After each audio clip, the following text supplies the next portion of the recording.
औज़ुबिल्लाहिमिनश्शैतानिर्रजीम बिस्मिल्लाहिर्रहमानिर्रहीम। Dear students, अस्सलामु अलैकुम व रहमतुल्लाहि व बरकातुहू। रब्बि श्रह ली सदरी व यस्सिर ली अमरी वहलुल उक़दतम मिन लिसानी यफ़क़हू क़ौली। Rabbi ज़िदनी इल्मा rabbi ज़िदनी इल्मा rabbi ज़िदनी इल्मा। अल्लाहुम्मा इन्नी अस्अलुका इल्मन नाफ़िअ व रिज़्क़न तय्यबा व अमलन मुतक़ब्बला। अल्लाहुम्मा अल्लिमनी अल-किताब वल हिसाब। अल्लाहुम्मा ज़क्किरनी मिन्हु मा नसीतु व अल्लिमनी मिन्हु मा जहिलतु।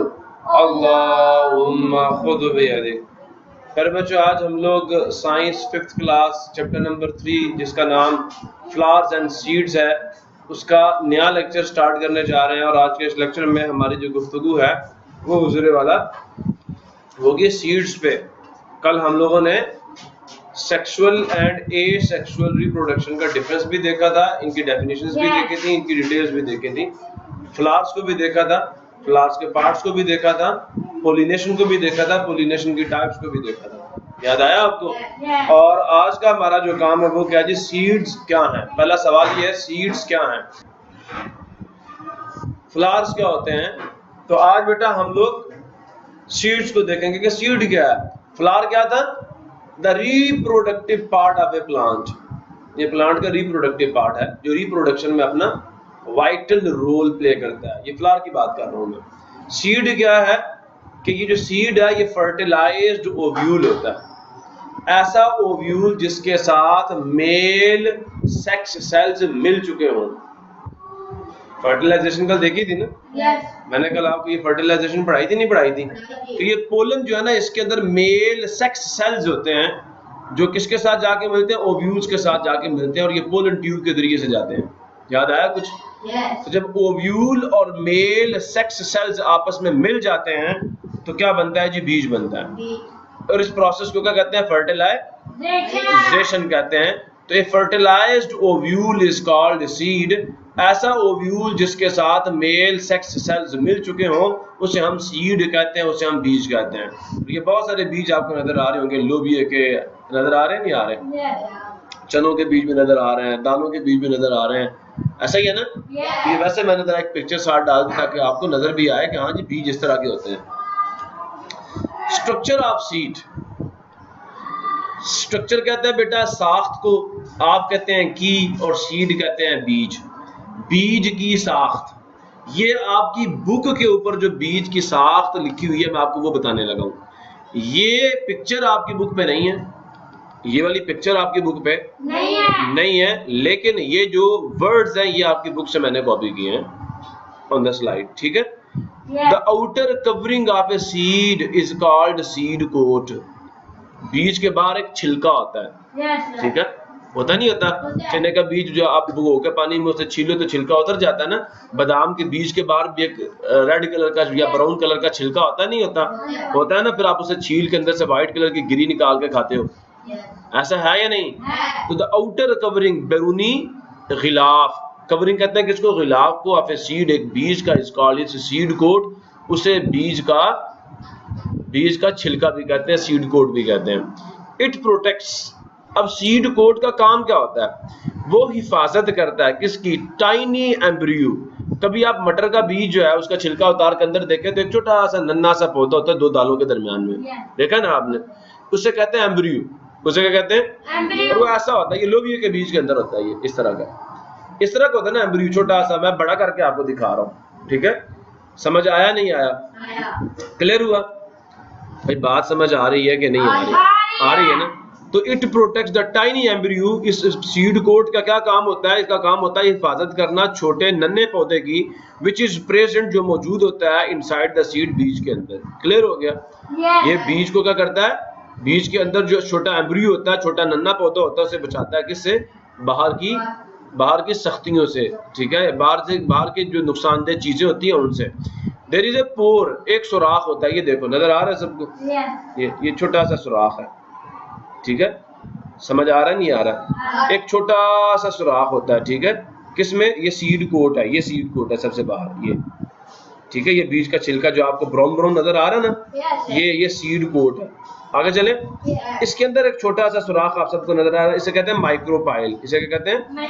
हाँ, तो there is a pore on the seed coat, it is called micropyle. और इसके जरिए से बीज के अंदर पानी दाखिल होता है। इसके जरिए से बीज के अंदर पानी आपने कभी देखा होगा, मटर की जो फली होती है उससे जब आप खोलते हैं तो मटर के दाने उस फली के अंदर जुड़े हुए होते हैं। तो जब आप मटर को अलग कर लेते हैं तो क्या रह जाता है? पीछे मटर के ऊपर एक निशान रह जाता है कि यहाँ से ये मटर उस फली के साथ जुड़ा हुआ था। ये जो निशान है ना, ये निशान देख रहे हो, ये ब्लू कलर का निशान, इसे क्या कहते हैं? हाइलम कहते हैं। और हाइलम के जरिए से बीज किसके साथ जुड़ा हुआ होता है? अपने फल के साथ या अपनी फली के साथ जुड़ा हुआ होता है। बात समझ आ रही है कि नहीं आ रही? ये वो निशान होता है जो जिसके जरिए से बीज अपने फल के साथ या फली के साथ जुड़ा हुआ होता है। क्लियर हो गया? तो this is a pore on the seed, जो जिसकी मैं माइक्रोपाइल की बात कर रहा हूँ, it is called micropyle. Embryo consist of cotyledon. Embryo जो है वो मुश्तमिल होता है किस पे? कोटिलेडन पे, विच स्टोर्स द फूड। अब देखो मेरी बात गौर से सुनो, ये देख रहे हो बीज को आप खोलो तो अंदर से इस तरह के दो दाले निकलते हैं, निकलते हैं नहीं, इन दालों को कोटिलेडन्स कहते हैं। इन दालों को कोटिलेडन्स कहते हैं, ठीक है? तो एम्ब्रियो जो है वो मुश्तमिल होता है किस पे? कोटिलेडन्स पे, विच स्टोर फूड। और ये दाले होते हैं, इनका क्या काम होता है? खुराक को महफूज करना, खुराक को। The axis of embryo is between the two cotyledons।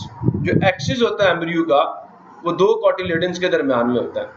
ये देखो, ये दो कोटिलेडन्स हैं, ठीक है? और इनके दरमियान में ये जो चीज है ना, ये एक्सिस है इसका। ये क्या है इसका? एक्सिस है। किसका? एम्ब्रियो का। एम्ब्रियो के एक्सिस के बेटा बात गौर से सुनना, एम्ब्रियो के एक्सिस के चार हिस्से होते हैं, ठीक है? एक को हम कहते हैं, सुन रहे हो, रेडिकल। ये सबसे नीचे देख रहे हो, ये जो टिप है, ये टिप, इसको क्या कहते हैं? रेडिकल कहते हैं, ठीक है? और ये जो ऊपर इसकी सबसे ऊपर जो इसकी चोटी है, पीक है, इसको कहते हैं प्लोम्यूल। इसे क्या कहते हैं?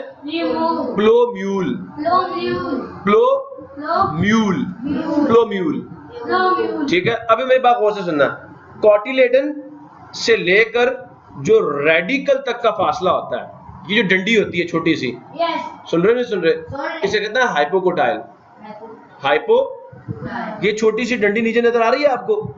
ये देखे ना, ये कोटिलेडन के साथ जहां पे बीज, ये जो एम्ब्रियो है जुड़ा हुआ है, ये यहां से यहां तक का फासला, टिप तक का फासला, रेडिकल तक का फासला क्या कहलाता है? हाइपोकोटाइल कहलाता है। और यहां से इस टिप तक का फासला, इस पीक तक का फासला क्या कहलाता है? एपिकोटाइल। एपिकोटाइल ये नीचे होता है, और ये देखिए जो हाइपोकोटाइल था ना, ये कोटिलेडन से नीचे होता है, और जो एपिकोटाइल होता है वो कोटिलेडन से ऊपर होता है। और इस सारे को क्या कहते हैं? एक्सिस कहते हैं। इस सारे को क्या कहते हैं? एक्सिस कहते हैं। तो बात किसकी हो रही थी? एक्सिस की। किसकी बात हो रही थी? द एक्सिस ऑफ एम्ब्रियो, ये इसकी बात हो रही है, ठीक है? The axis of embryo is between two cotyledon. ये दो कोटिलेडन्स के दरमियान में होता है, जैसे मैंने अभी आपको दिखाया, वो चने का बीज अभी दिखाया ना आपको। ये देखिए दो कोटिलेडन्स है और उनके दरमियान में आपको नजर आ रहा है उसका एक्सिस। क्लियर हो गया? बोलते क्यों नहीं? अच्छा, the end of the axis towards the pointed end of seed is called radical. ये जो निचला हिस्सा होता है, ये देख रहे हो, ये नीचे वाला हिस्सा, ये समझ आ रहा है नहीं आ रहा? ये होता है रेडिकल।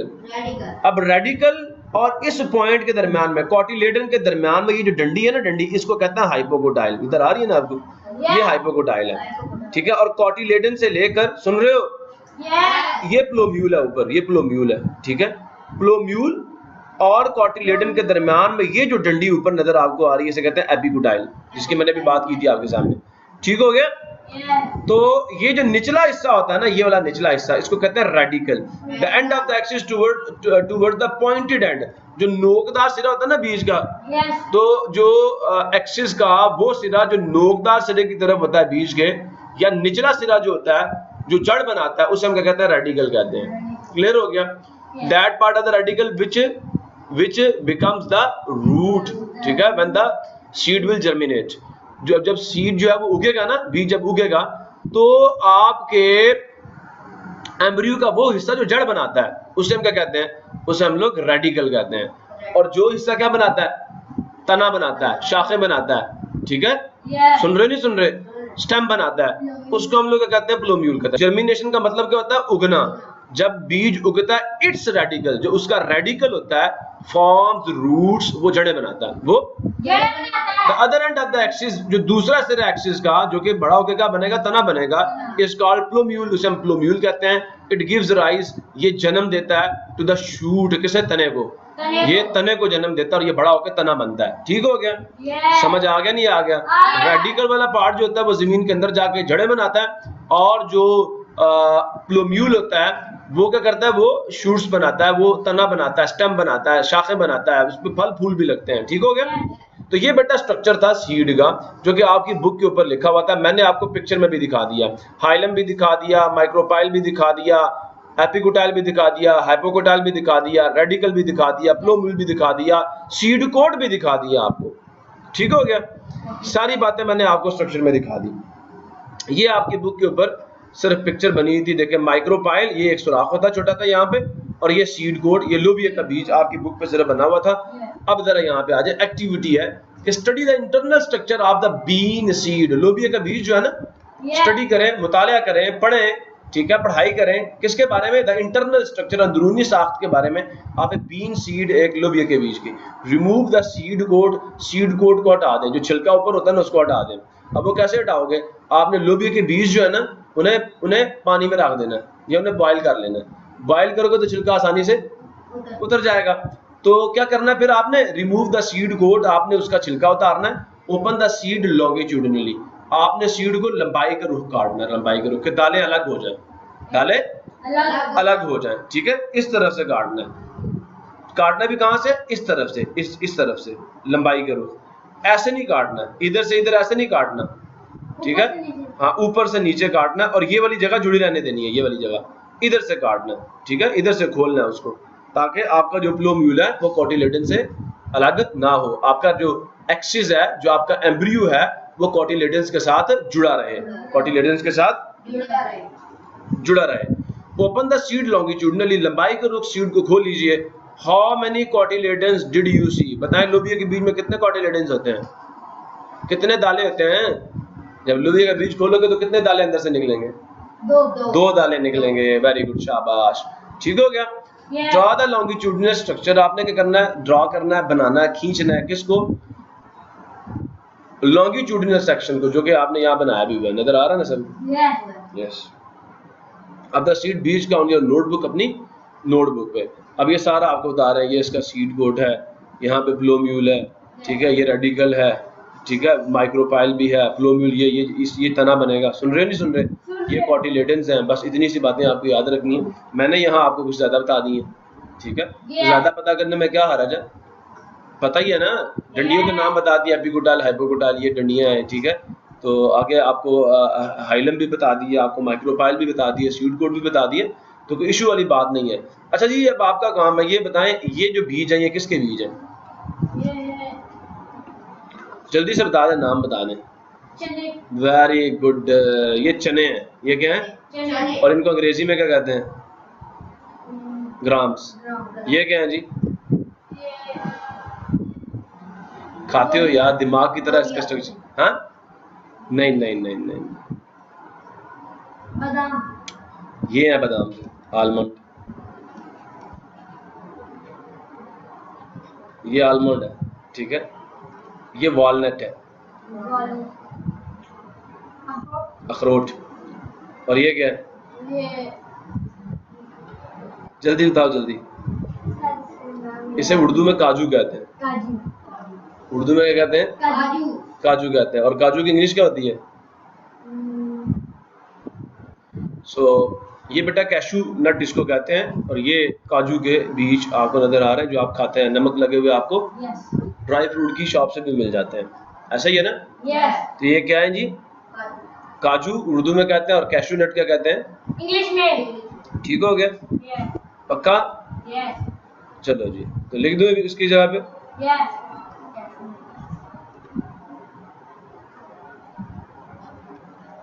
एनी प्रॉब्लम, आगे चलें। अब बेटा हम लोग स्ट्रक्चर ऑफ ए सीड को देखेंगे। There are 3 main parts of a seed, जो बीज है उसके 3 अहम हिस्से होते हैं। एक सीड कोट होता है, एक एंडोस्पर्म या कोटिलेडन होता है, और तीसरा क्या, एम्ब्रियो होता है। तीसरा क्या होता है, एम्ब्रियो होता है, एंडोस्पर्म भी कहते हैं और उसको कॉटिलेडन भी जो है, कुछ बीजों में एंडोस्पर्म होता है, कुछ में कॉटिलेडन होता है। ठीक हो गया, आगे चलें। अब सीड कोट क्या, the outer covering of a seed is called seed coat और टेस्टा। जो सीड के बाहर एक छिलका होता है जो गिलाफ होता है, ठीक है, द आउटर कवरिंग जो बैरूनी गिलाफ होता है सीड बीज का, इज कॉल्ड सीड कोट, हम उसे बीज का गिलाफ कहते हैं या टेस्टा भी कहते हैं। फंक्शंस ऑफ सीड कोट के कितने काम है? Seed coat protects the seed from drying. पहली बात तो जो सीड कोट है वो हिफाजत करता है, वो बचाता है किसको? द सीड, बीज को, फ्रॉम ड्राइंग, सूखने से, बीज को सूखने नहीं देता। Seed coat protects the tiny plant और the embryo present within it. जो सीड कोट होता है वो प्रोटेक्ट करता है, वो हिफाजत करता है, वो बचाता है किसको? द टाइनी प्लांट, नन्हे पौधे को, और एम्ब्रियो या एम्ब्रियो को, प्रेजेंट विद इन इट, जो उसके अंदर मौजूद होता है। ये मैं आपको पहले भी दिखा चुका हूँ, बता चुका हूँ, ठीक है। ये एम्ब्रियो की हिफाजत करता है और बीज को सूखने से बचाता है। ये दो काम है इसके। एंडोस्पर्म या कॉटिलेडन क्या होता है जी? The part of the seed that surrounds and supplies food to the embryo. पहली बात तो ये एम्ब्रियो के गिर्द मौजूद होता है, इसने एम्ब्रियो को गिला डाला हुआ होता है। देखो ना, जो दो दाले होते हैं उनके दरमियान में एक छोटा सा पौधा होता है। तो पहली बात तो ये एम्ब्रियो को घेरता है, और दूसरी बात ये एम्ब्रियो को खुराक मुहैया करता है, ठीक है। The part of the seed that surrounds and supplies food to embryo is called endosperm, या इसको कॉटिलेडन भी कहते हैं हम लोग। ठीक हो गया, आगे चलते हैं। एम्ब्रियो क्या है? The part of the seed that grows into an adult plant. The part of the seed, part कहते हैं किसको? हिस्से को। ऑफ ए सीड, एक बीज का, दैट ग्रोज जो उगता है, इनटू एन अडल्ट एक बड़ा, ठीक है, बालिग जो पौधा है उसके अंदर, इज कॉल्ड एम्ब्रियो, हम उसे एम्ब्रियो कहते हैं, और ये आप सबको दिख भी रहा होगा। ठीक हो गया, आगे चले। टाइप्स ऑफ सीड्स, बेटा सीड्स की कितनी किस्में हैं? तो there are two types of seeds, seeds की दो किस्में होती हैं। On the basis of cotyledons, cotyledons की बुनियाद पर मोनोकॉट्स एंड डाइकॉट्स। ये मैं पिछले चैप्टर में भी आपको पढ़ा चुका हूँ, मोनोकॉट्स एंड डाइकॉट्स। ऐसे बीज जिनके अंदर एक दाला होता है उन्हें हम मोनोकॉट्स कहते हैं, और ऐसे बीज जिनके अंदर दो दाले होते हैं उनको हम डाइकॉट्स कहते हैं। जैसे चने का बीज उसमें दो दाले होते हैं, और मकई के बीज में ये देखो मोनोकॉट्स नजर आ रहा है, ये मकई और ये बाजरा है जो आप चिड़ियों को डालते हो, मुर्गियों को डालते हो, ठीक है। तो मकई के बीज भी एक दाला होते हैं और बाजरे के बीज भी एक दाला होते हैं। ठीक हो गया। अब डेफिनेशन क्या मोनोकॉट्स की? Seeds with one cotyledon are called monocots. वो बीज जिनमें सिर्फ एक दाला हो आर कॉल्ड कहलाते हैं मोनोकॉट्स। क्या? उन्हें हम यक दाले बीज कहते हैं। डाइकॉट्स क्या होते हैं? डेफिनेशन ये कि सीड्स विद टू कॉटिलेडन्स, बीज, कौन से बीज? दो दालों वाले बीज, आर कॉल्ड कहलाते हैं डाइकॉट्स, उन्हें दो दाले बीज कहा जाता है, जैसा कि ये चने का बीज आप सबको नजर आ रहा है। क्लियर हो गया। Inner structure of the seed, वो मैं आपको बता चुका हूं कि इनर स्ट्रक्चर में क्या होता है, सुन रहे हो? इनर स्ट्रक्चर में क्या होता है? सबसे बाहर तो आउटर कवरिंग होती है, जिसे हम सीड कोट कहते हैं। फिर उसके अंदर क्या होता है? उसके अंदर क्या होता है?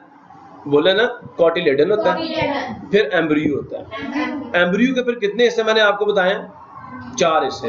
ये सबसे ऊपर वाला हिस्सा क्या कहलाता है? प्लोम्यूल कहलाता है। प्लोम्यूल और कॉटिलेडन के दरमियान में जो डंडी होती है उसे हम एपिकोटाइल कहते हैं। और सुन रहे हो, सबसे निचला हिस्सा क्या होता है? रेडिकल होता है। रेडिकल और कॉटिलेडन के दरमियान में जो डंडी होती है उसको हम क्या कहते हैं? हाइपोकोटाइल कहते हैं। क्लियर हो गया। ये inner structure of the seed है। ये हाइपोकोटाइल, एपिकोटाइल मैं सारे आपको बता चुका हूँ। ठीक हो गया। अब बेटा ये डाइकोटिलेडन, ये मोनोकोटिलेडन, ठीक है। ये देखो, ये पत्ता सा नजर आ रहा है इसके अंदर? ये नहीं नजर आ रहा? आ रहा है ना? इसके अंदर कॉटिलेडन भी है, रेडिकल, नीचे वाला हिस्सा रेडिकल है, ऊपर वाला क्या? प्लोम्यूल है। ये सीड कोट है सबसे बाहर, और ये एंडोस्पर्म है जो खुराक मुहैया करता है इसको। क्या मुहैया करता है? खुराक मुहैया करता है इसको।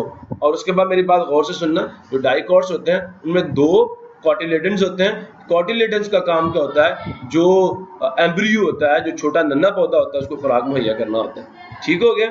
ये बाहर सीड कोट होता है, अंदर 2 कॉटिलेडन्स होते हैं, और फिर एम्ब्रियो होता है। एम्ब्रियो के मैं हिस्सों के नाम आपको बता चुका हूँ। क्लियर है जी। मोनोकॉट्स और डाइकॉट्स दोनों बीजों में कौन सी चीज सेम होती है? दोनों में सीड कोट होता है, दोनों में एम्ब्रियो होता है, और दोनों में कॉटिलेडन्स होते हैं। ठीक है जी। अब जो डाइकॉट्स होते हैं उनमें 2 कॉटिलेडन्स होते हैं, और जो मोनोकॉट्स होते हैं उनमें 1 कॉटिलेडन। समझ आ गया?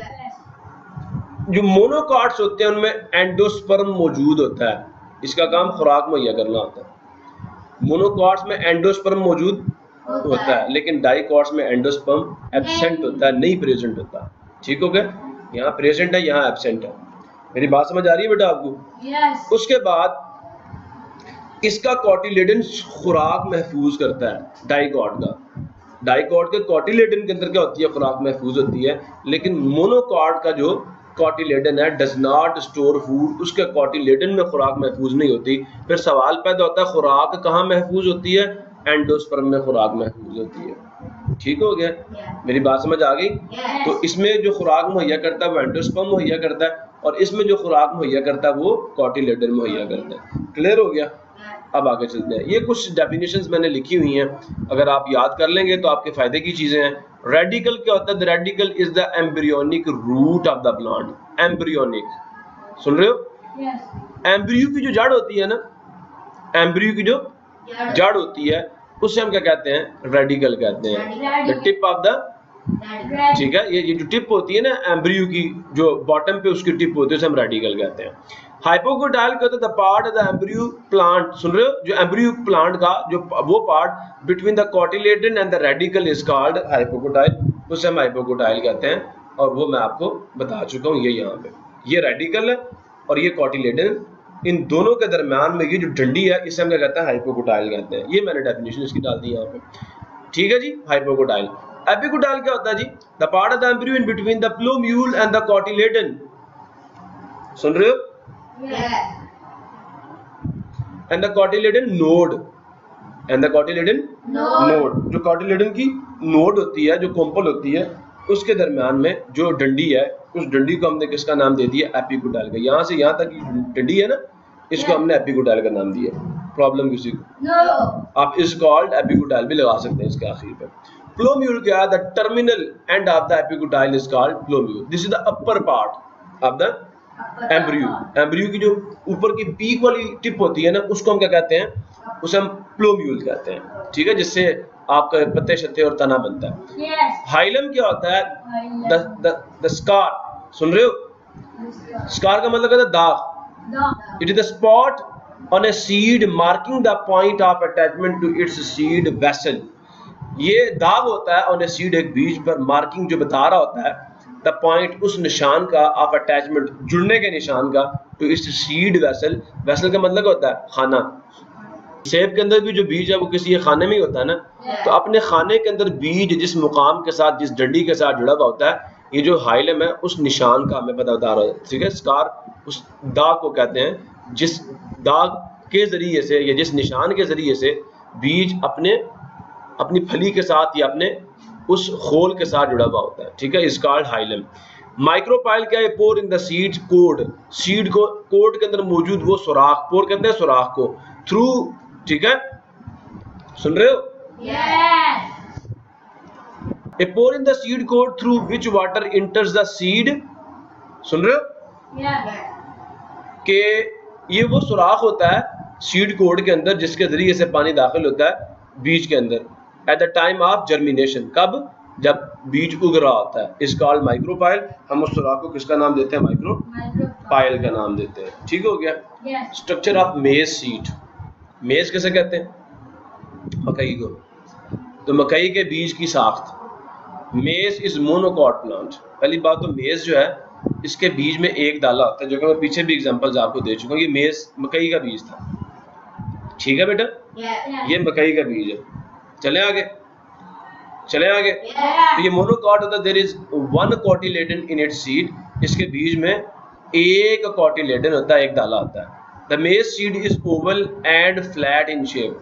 जो मेज यानी मकई का जो बीज है उसकी शक्ल अंडानुमा होती है, ओवल शेप्ड होता है। ठीक है, और जो इसकी सरफेस होती है वो क्या होती है बेटा? वो फ्लैट होती है, मुलायम। इसकी जो सरफेस होती है ना बीज की, वो मुलायम होती है। ठीक हो गया।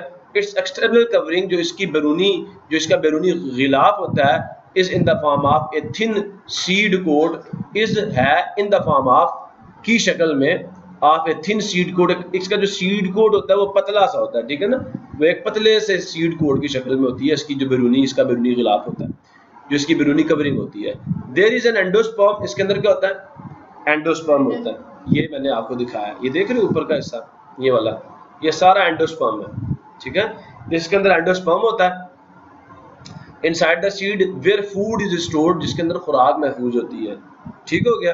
The embryo of the maize seed, जो एम्ब्रियो होता है मकई के बीज का, कंसिस्ट ऑफ, मुश्तमिल होता है वन कोटिलेडन, एक कोटिलेडन पे, ए रेडिकल एंड ए प्लोम्यूल। सुन रहे हो? ये देखो ये कोटिलेडन है, बाहर देख रहे हो ये वाला, ये अंदर देखो, ये पत्ता नजर आ रहा है ना, ये प्लोम्यूल है, सुन रहे हो? और ये नीचे जो इसकी टिप है इसको हम रेडिकल कहते हैं। ठीक हो गया। प्लोम्यूल, रेडिकल एंड कोटिलेडन पे इसका एम्ब्रियो मुश्तमिल होता है। प्रॉब्लम किसी को? No. ये मैं आपको दिखा रहा हूँ। अब जितनी बातें मैंने आपको बताई है ना वो आपने यहाँ डाल देनी है। इसका कलर क्या होता है? येलो होता है। इसकी शेप ओवल होती है। स्ट्रक्चर ऑफ एक्सटर्नल सरफेस, तो क्या होता है? ये लिखा हुआ, ये लिखा हुआ its external covering is in the form of a thin seed coat. समझ आ गया? नीचे वाला का जवाब ये डाल देना आपने। इन 3 सवालात के जवाब आपने दे देने। ठीक है। ये देखो, ये क्या है इसका, ये क्या है इसका, याद आया? ये सारा एम्ब्रियो है ना। एम्ब्रियो के बॉटम को क्या कहते हैं? रेडिकल कहते हैं, और टॉप को क्या कहते हैं? प्लोम्यूल कहते हैं। ऐसा ही है ना? समझिए, ये ऊपर एंडोस्पर्म है, ये साथ इसके कोटिलेडन भी होता है। प्रॉब्लम किसी को? आगे चले। तो कलर मैंने बता दिया, कहता है टेक सम मेज ग्रेन्स, कुछ दाने ले लीजिए मकई के, ऑब्जर्व ए मेज सीड, मुशाहिदा कीजिए मकई के एक बीज का, एंड ड्रॉ ए स्केच, और एक स्केच जो है वो बनाइए, एक खाका बनाइए आप इट्स एक्सटर्नल स्ट्रक्चर, उसकी बैरूनी साख्त का। Study it's external structure and complete the given table, उसकी बैरूनी साख्त को पढ़िए और ये जो टेबल है उसे मुकम्मल कीजिए। ठीक है जी। तो मैंने आपको वैसे मुकम्मल करा दिए यहाँ से। क्लियर हो गया? अब फिल करना लाजमी। To observe the internal structure of maize seed, अब अगर आप चाहते हैं कि हम अंदर भी देखें, मेज सीड जो है, जो मकई का बीज है उसके अंदर भी देखें, तो क्या करना है? Take longitudinal section of a boiled maize seed. क्या करना है? जो मकई का बीज है आपने उसको बॉयल कर लेना, उसको उबाल लेना है, और फिर क्या करना है? उसको लंबाई का काटना, ऊपर से नीचे काटना, उसको ऊपर से नीचे काटना। Observe the internal structure of seed, देखिए मुशाहिदा कीजिए जो अंदरूनी साख्त है मकई के बीज की, उसको। Draw the sketch of the internal structure, जो है वो खाका बनाइए अंदरूनी साख्त का, ऑफ द सीड, बीज की। सबसे पहले ये देखें, यहाँ पे एंडोस्पर्म होता है, बाहर क्या होता है? कोटिलेडन, ये सॉरी कोटिलेडन नहीं होता, बाहर क्या होता है? सीड कोट होता है। बाहर सीड कोट होता है बेटा, उसके अंदर ये ऊपर वाले पार्ट में ये वाला रीजन किसका? एंडोस्पर्म का, जो कि खुराक को महफूज करता है। फिर ये देखें, ये कोटिलेडन वाला रीजन है, और ये आपका एम्ब्रियो मौजूद है। ये वाला क्या है? उसका रेडिकल है, और ये उसका प्लोम्यूल है। प्रॉब्लम किसी को? No. क्लियर हो गया? तो आगे चलते हैं जी। स्ट्रक्चर ऑफ ग्राम सीड, चने के बीज की साख्त। किसके साख्त? चने के बीज की साख्त। सुन रहे हो? ये देख रहे हो ना, मैंने दिखाया भी आपको पीछे। तो there are 2 cotyledons in the gram seed, ऐसे ये 2 दाले होते हैं, ऐसा ही है ना? चने के बीज में 2 दाले होते हैं। इट इज कोनिकल, ये मखरूती शक्ल का होता है। मखरूत समझते हो? कौन कभी खाइए? हाँ, ये मखरूत नुमा होता है, पियर शेप। पियर कहता है नाशपाती को, नाशपाती खाइए ना, मजे की होती है। एंड लाइट ब्राउन, और हल्का भूरा होता है इन कलर, रंग में। इसका रंग भी बता दी, इसकी शक्ल भी बता दी। The external covering consist of a thick seed coat, इसके बैरूनी जो बैरूनी गिलाफ होता है वो एक मोटा गिलाफ होता है। जो मेज के सीड का गिलाफ था वो पतला होता है, ये मोटा होता है। It has micropyle but no endosperm, इसमें माइक्रोपाइल तो होता है लेकिन इसमें एंडोस्पर्म नहीं होता। मकई के बीज में एंडोस्पर्म था for the storage of food. There are 2 cotyledons beneath the seed coat, जो बीज का खोल होता है, जो छिलका होता है, उसके नीचे 2 कोटिलेडन्स होते हैं। बीनीथ का मतलब है नीचे। There is an axis between the 2 cotyledons, 2 cotyledons के दरमियान में एक एक्सिस होता है। ये नजर आ रहा है आप सबको? Yes. आगे चलें। Yes. अच्छा जी। तो 2 कोटिलेडन्स के दरमियान में एक एक्सिस होता है। The lower and of the axis is called radical, जो निचला हिस्सा होता है एक्सिस का उसे हम रेडिकल कहते हैं, और जो ऊपर वाला हिस्सा होता है उसे हम क्या कहते हैं? प्लोम्यूल कहते हैं। द अपर पार्ट और the upper end is called the plumule, उसको हम प्लोम्यूल कहते हैं। और ये आपके सामने एक्टिविटी आ गई जी। Take boiled and unboiled grains of gram, चने के उबले हुए और बगैर उबले हुए जो बीज है वो ले लीजिए। Observe the gram seed and draw a sketch, मुशाहिदा कीजिए, गौर से देखिए चने के बीज को और उसका एक खाका बनाइए। आप इस एक्सटर्नल स्ट्रक्चर, ये उसका एक्सटर्नल स्ट्रक्चर है उसका। Complete the given table. Colour क्या होता है? लाइट ब्राउन होता है, ये लिखा हुआ लाइट ब्राउन कलर। ठीक हो गया। शेप क्या होती है? कॉनिकल पियर शेप्ड होता है। ये यहाँ लिख देना। स्ट्रक्चर ऑफ एक्सटर्नल सरफेस, तो एक्सटर्नल सरफेस जो है, the external covering consist of a thick sheet board. ठीक है, ये तीसरा पॉइंट है। समझ आया कि नहीं आया? टेबल कंप्लीट हो गया भाई जी। आगे चलें। अब जो आपकी 3.8 एक्टिविटी है उसमें क्या कहा जा रहा है? Take a longitudinal section of the boiled gram seed, जो उबला हुआ चने का बीज है, आपने उसको लंबाई के रूप काटना है। काटोगे तो ऐसा ही होगा ना? Yes. ऐसा ही होगा ना? Yes. हाँ, तो observe and draw the internal structure of the seed, आपने उसको गौर से देखना और उसका इंटरनल स्ट्रक्चर भी ड्रॉ करना, जो कि यहाँ शक्ल में आपको दिखा दिया गया, आपने भी ऐसे ही ड्रॉ करना। ठीक हो गया? Yes. बात समझ आ गई आपको? Yes. अच्छा जी बेटा, कंपैरिजन ऑफ ग्राम एंड मेज सीड, मकई के बीज और चने के बीज के दरमियान में मवाजना। ठीक है, सुन रहे हो नहीं सुन रहे? हमने हेडिंग दे देनी है, एक टेबल बनाना है, उसमें 2 कॉलम्स बनाने हैं। ठीक है, ग्राम सीड की हेडिंग दे दी, यहाँ ग्राम सीड की प्रॉपर्टीज लिखेंगे। मेज सीड की हेडिंग दे दी, यहाँ मेज सीड की प्रॉपर्टीज लिखेंगे। अब बताओ ग्राम सीड में कितने कॉटिलेडन्स होते हैं? 2 cotyledons, so it has 2 cotyledons. और मेज सीड जो कि मकई का बीज है, उसमें सिर्फ एक कॉटिलेडन होता है, तो इट हैज 1 कॉटिलेडन, जो कि मैं आपको पीछे बड़े अच्छे तरीके से दिखा चुका हूँ। देखिए, इसमें 1 कॉटिलेडन है और इसमें 2 कॉटिलेडन्स है। क्लियर हो गया? Yes. Endosperm is absent in the gram seed, gram के सीड में 2 दाला बीज है, उसमें एंडोस्पर्म नहीं होता। लेकिन मकई का बीज 1 दाला बीज है, मोनोकॉट है, उसके अंदर क्या है जी? एंडोस्पर्म होता है। Embryo is present at the centre of the seed, जो एम्ब्रियो होता है वो बीज के बिल्कुल सेंटर पे होता है। ये देखो, ऐसा ही है ना? Yes. सेंटर पे होता है। is present at the center of the seed, embryo is present at one side of the seed। लेकिन जो मकई का बीज है उसमें जो जो जो एम्ब्रियो होता है वो एक साइड पे मौजूद होता है, सेंटर पे मौजूद नहीं होता। ऐसा ही है, और यही हमने पढ़ लिया।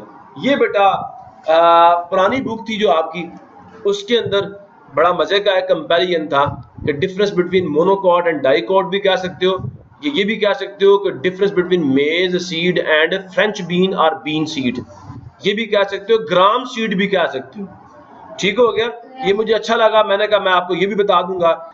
There is only one area, maize के सीड में सिर्फ एक रीजन होता है, एक इलाका होता है, एक रकबा होता है स्टोर्ड फूड, किसका? जखीरा शुदा खुराक का, कॉल्ड एंडोस्पर्म, जिसको हम एंडोस्पर्म कहते हैं। अब जो फ्रेंच बीन होता है या ग्राम होता है, उसके अंदर क्या होता है? There are 2 areas of stored food, जो महफूज शुदा खुराक होती है उसके 2 इलाके होते हैं, उन्हें हम कॉटिलेडन्स कहते हैं।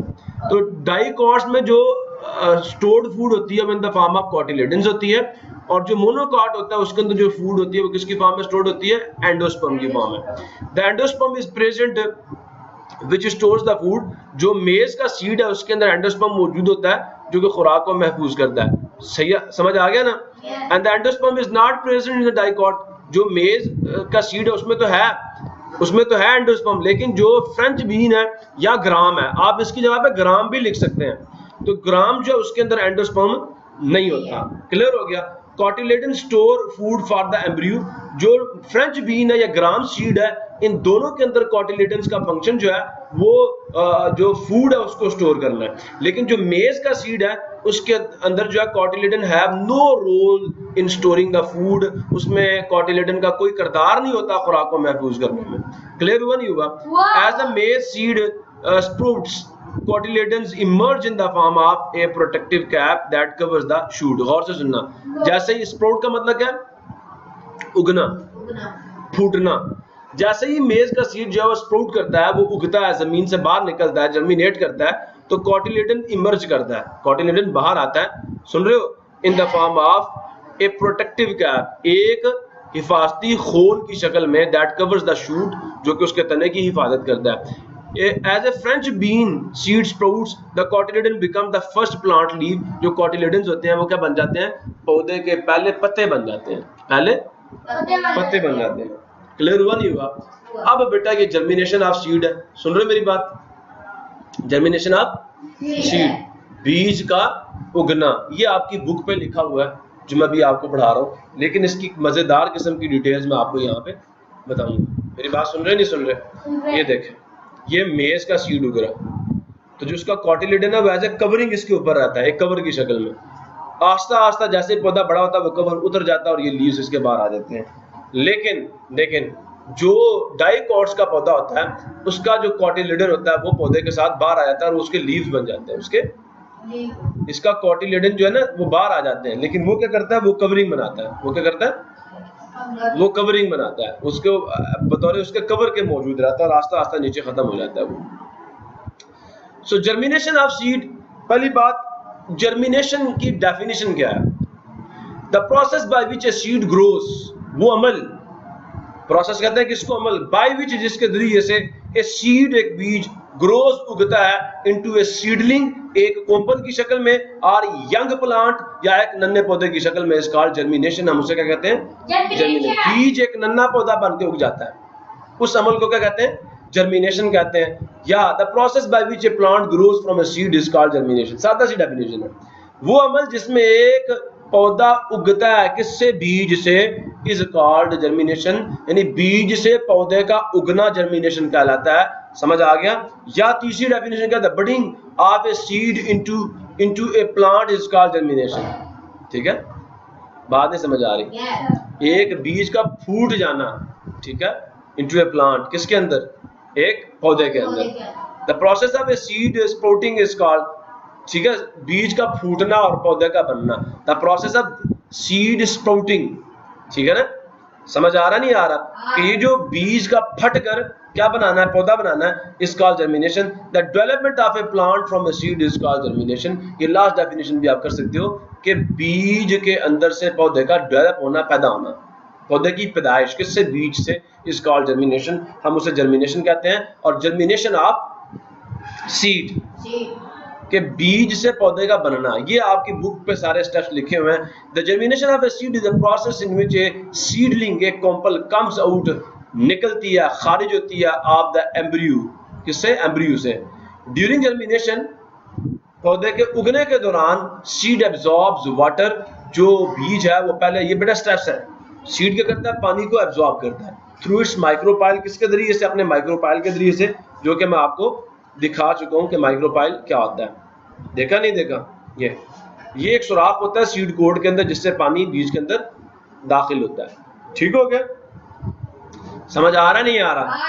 हाँ, तो seed absorb water through it's micropyle, on absorbing water, पानी जज़ब कर लेने पे सीड स्वेल्स, बीज फूलता है, एंड सीड कोट बर्स्ट, और जो बीज का होल है, जो छिलका, वो फट जाता है। The cotyledons of seed provide food to the radicle and the plumule, जो कोटिलेडन्स होते हैं ऑफ द सीड, बीज के प्रोवाइड मुहैया करते हैं, ठीक है, फराहम करते हैं फूड, खुराक, टू रेडिकल, किसको, रेडिकल को, एंड प्लूम्यूल को।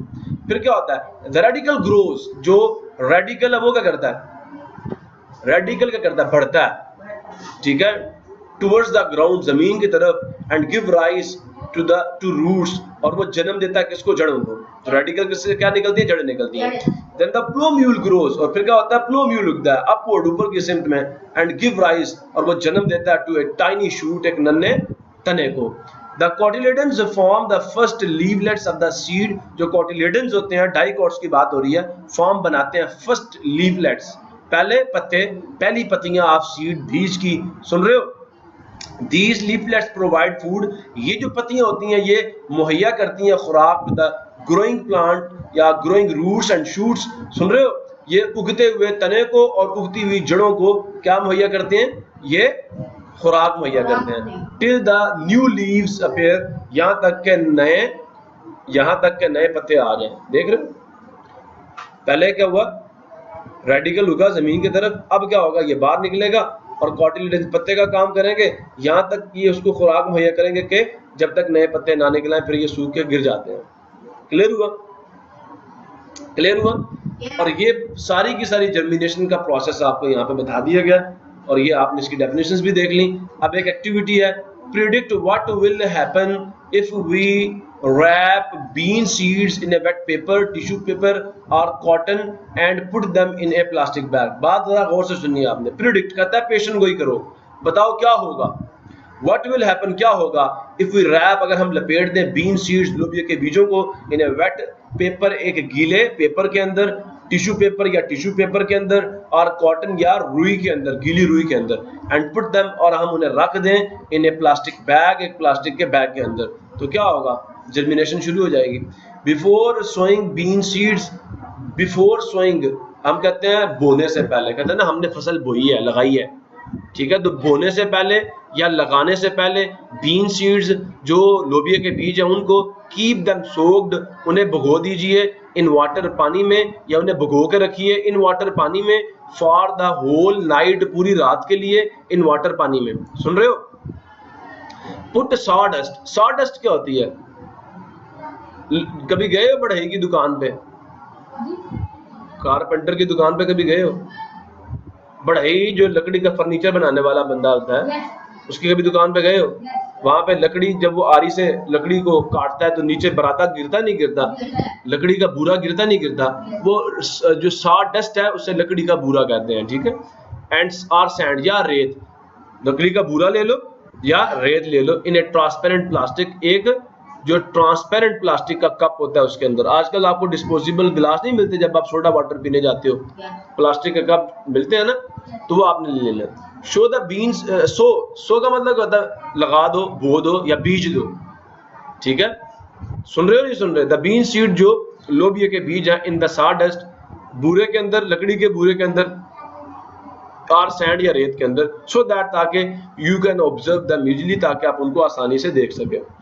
आफ्टर पोरिंग सम वाटर, कुछ पानी डालने के बाद, place the cup at a place where it can get sunlight, आपने सनशाइन भी कह सकते हो। आफ्टर पोरिंग सम वाटर, कुछ पानी डालने के बाद, प्लेस द कप, उस कप को रख दीजिए एट ए प्लेस, एक जगह पे, where it can get sunshine, जहां इसको सूरज की रोशनी या सूरज की चमक मिल सके। Keep on pouring some water every day, keep on डालते रहिए, कीप ऑन पोरिंग डालते रहिए, सम वाटर कुछ पानी, एवरी डे हर रोज। और अब आपने क्या करना है, ये जो टेबल है आपके पास इसको आपने कंप्लीट करना। छठा स्टेप आपका कि observe the seed for 2 weeks, 2 हफ्तों के लिए जो बीज है उसको ऑब्जर्व कीजिए, उसका मुशाहिदा कीजिए। एंड राइट योर ऑब्जर्वेशंस, और अपनी ऑब्जर्वेशंस जो है उन्हें लिखिए इन द गिवन टेबल, दर्ज झैल टेबल के अंदर। 3 दिन बाद क्या होगा, 6 दिन बाद क्या होगा, 9 दिन बाद क्या होगा, 12 दिन बाद क्या होगा और 15 दिन बाद क्या होगा, आपने लिखना है। 7वां draw the changes that occur, वो सारे चेंजेस को आपने ड्रॉ करना है। ये आपके सामने ड्रॉ की हुई है, ये पहले दिन की बात है, फिर 3 दिन बाद, फिर अब बात समझ आ रही है? तो ये सारा प्रोसेस उन्होंने आपको बना के दे दिया है। तो ड्रॉ द चेंजेस, उन चेंजेस की जो शक्लें हैं वो खाके बनाइए, that occur during the 15 days, जो 15 दिनों के दौरान जो है वो रूनुमा हुई। राइट द चेंजेस ऑब्जर्व, सारी तब्दीलियों को लिखिए। Such as growing length of the plant, जैसा कि जो बढ़ते हुए पौधे की लंबाई है उसको लिखिए अकॉर्डिंग टू योर ऑब्जर्वेशन, अपनी ऑब्जर्वेशन या अपने मुशाहिदे के मुताबिक। जर्मिनेशन की टाइप्स कितनी होती हैं, ठीक है, ये वैसे आपके कोर्स में नहीं है लेकिन फिर भी मैं आपको बता देता हूँ। बेटा जर्मिनेशन की 2 टाइप्स होती हैं। एक को हम क्या कहते हैं, there are 2 types of germination, hypogeal germination and epigeal germination. 2 तरह के जर्मिनेशन की टाइप्स होती हैं। हाइपोजियल जर्मिनेशन क्या होती है और एपिजियल जर्मिनेशन क्या होती है। डेफिनेशन ये हाइपोजियल जर्मिनेशन की that type of germination in which epicotyl elongates so that cotyledons remain in the soil is called hypogeal germination। इसको देखो, ये क्या है, ये एपिकोटाइल है, देख रहे हो, ये ऊपर प्लोम्यूल है, एपिकोटाइल है। एपिकोटाइल लंबी हो जाती है ताकि जो कॉटिलेडन है वो कहां पर है, जमीन के अंदर रहे, ठीक है, यही मैंने लिखा कि एपिकोटाइल लंबा हो जाता है और कॉटिलेडन को नीचे छोड़ जाता है, कॉटिलेडन को जमीन के अंदर छोड़ जाता है। ऐसी किस्म की जर्मिनेशन को हाइपोजियल जर्मिनेशन कहा जाता है। ठीक हो गया, ये देख ले, the seed is buried in the soil, ठीक है, the roots begin to grow down in the soil, ठीक है, और ये देखें ये एपिकोटाइल जो है वो बड़ा, और ताकि कॉटिलेडन जमीन के अंदर आ जाए। तो as the monocot seed begins to sprout its cotyledon remain inside the soil and this is the hypogeal germination of monocots. Monocots में हाइपोजियल जर्मिनेशन होती है। एपिजियल जर्मिनेशन क्या होती है, इसमें जो हाइपोकोटाइल है वो इलोंगेट करता है, वो बढ़ता है ताकि जो कॉटिलेडन है वो जमीन से बाहर इमर्ज हो जाए, ठीक है, that cotyledon emerge out of the soil. Clear हुआ नहीं हुआ, समझ आया? तो ये है that type of germination in which hypocotyl elongates so that the cotyledons come out और emerge out of the soil is called epigeal germination, और ये डाइकॉट्स में होती है। ये आपके सामने सारा कुछ लिखा हुआ देख सकते हैं आप। प्रॉब्लम किसी को? नेक्स्ट जी conditions necessary for seed germination. आपकी बुक के ऊपर सिर्फ 3 कंडीशंस लिखी हुई थी। Conditions for the seed germination, बीज के फूटने के लिए या उससे पौधे के पैदा होने के लिए कितनी कंडीशंस है? तो 3 कंडीशंस है। ऑल सीड्स नीड, सारे के सारे बीज जो है जरूरत होती है वाटर की, पानी की, एयर हवा की, जिसको हम ऑक्सीजन भी कह सकते हैं, प्रॉपर टेम्परेचर और टेम्परेचर की जरूरत होती है टू जर्मिनेट क्या करने के लिए, उगने के लिए। ये एक्टिविटी है बेटा, आप सब घर पे कर सकते हो इसे। Take 4 test tubes and mark them A, B, C and D। 4 test tubes आपने ले लेनी है और हर एक का नाम रखना है A, B, C, D, इस तरह नाम रख लेने हैं। Put wet ball of cotton, add 4 to 5 seeds in the test tube A। इस टेस्ट ट्यूब में क्या करना है, गीली रुई का एक गोला फेंकना है और उसके ऊपर 4 या 5 बीज फेंक देने हैं। दूसरी में क्या करना है, पुट ए ड्राई बॉल, एक खुश्क रुई की बॉल फेंकनी है इसके अंदर और उसके अंदर भी 4 से 5 बीज आपने डाल देने टेस्ट ट्यूब बी में। टेस्ट ट्यूब सी में क्या करना है, put a ball of cotton and add 4 to 5 seeds in the test tube C, pour water and then add 1 or 2 drops of oil over it. इसके अंदर पानी डालने के बाद ना इसके ऊपर ऑयल डाल देना, ऑयल, ठीक है, तेल डाल देना। अब तेल पता क्या करेगा, इसके अंदर हवा को दाखिल नहीं होने देगा, हवा को दाखिल नहीं होने देगा, इसके अंदर हवा नहीं जा सकती। आगे चले, put 4 to 5 seeds in the test tube D and fill half of the test tube with water. और ये जो आधी टेस्ट ट्यूब है उसको पानी से भर देना। आपने सुन रहे हो नहीं सुन रहे? हाँ, put 4 to 5 seeds in the test tube D and fill half of the test tube with the water, seal the mouth of the 4 test tubes by corks. ये जो 4 टेस्ट ट्यूब्स हैं इनके जो मुंह है ना उसको बंद कर देना आपने, किससे, कॉर्क के जरिए से, ढक्कन के जरिए से। Put test tube A, B and C in the laboratory at room temperature. ये जो 3 टेस्ट ट्यूब्स हैं A, B, C and D, इनको लेबोरेटरी में जो टेम्परेचर है उस पर रख दो। Put the test tube D in freezer, और जो टेस्ट ट्यूब D है उसे फ्रीजर में रख दो। ठीक हो गया, समझ आ गया? Pour water in the test tube A, जो टेस्ट ट्यूब A है उसमें पानी डालते हैं कुछ कतरे after removing the cork, cork को रिमूव करके, so that seeds may not dry up, ताकि जो बीज है वो खुश्क ना हो जाए। अब ये 4 काम आपने कर लिए। अब आपने ऑब्जर्व करना है द सीड्स फॉर 1 वीक, एक हफ्ते के लिए बीजों को देखना है, एंड राइट योर ऑब्जर्वेशन, और अपने मुशाहिदात यहाँ पे लिखने इन द गिवन टेबल। ठीक है, अब बात गौर से सुनना। नंबर ऑफ जर्मिनेटेड सीड्स आपने लिखने, इसमें सारे जर्मिनेट कर जाएंगे,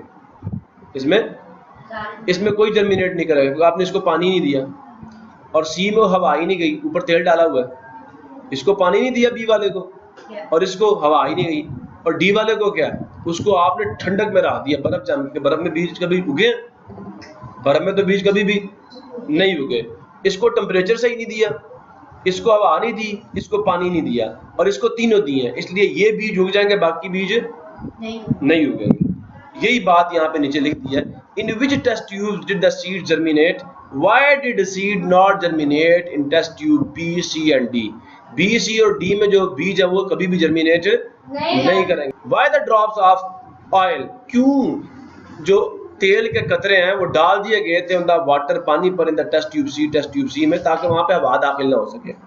In the test tube A, all the necessary conditions for germination, that is water, air and suitable temperature are present. Test tube A में क्योंकि सारे के सारे suitable conditions हैं वो क्या मौजूद हैं, ठीक है। So therefore all the seeds in the test tube A will germinate. There is no water in the test tube B. Test tube B में पानी कोई नहीं है, लिहाजा पानी नहीं है तो बीज कैसे उगेगा।